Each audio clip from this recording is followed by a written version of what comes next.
एतराफ़, ये जानते हुए भी कि दुनिया नफ़रत गाह है, मुझे कभी इससे दिलचस्पी थी।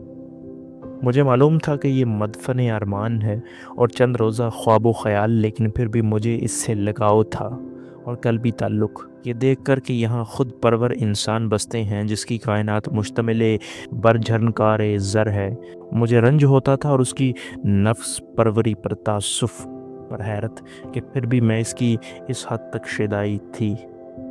गरीबों को दीवाना वार कशाकश हयात से पनपते देखकर मुझे कल्बी रंज पहुँचता। मेरी आंखें आंसुओं से भीग जाती उनके बढ़ते हुए मसाइब पर मलूल।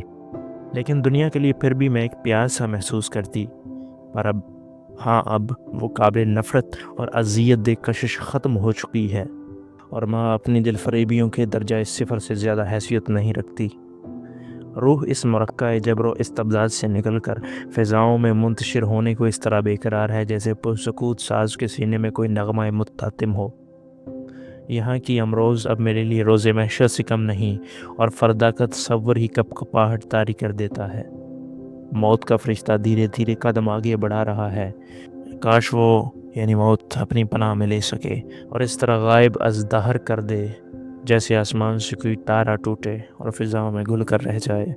मौसीकी से मामूर सुकून में जब आसमान पर सितारे चमकते हैं तो मेरा दिल इस वादी में पहुँचने को बेकरार हो जाता है जहाँ सुकून ही सुकून है और पाकीज़गी ने अपना दिल निकाल कर ख़ित्ता ज़मीन पर बिखेर दिया है, जहाँ आसमानी साज पर हूरें निजात के गीत गाती हैं और फ़रिश्ते अपने सफ़ेद सफ़ेद परों से साया किए हुए हैं। काश मैं इस वादी में पहुँच सकती जो इस दुनिया से बिल्कुल मुतज़ाद है और इसका माहौल यहाँ से जुदागाना।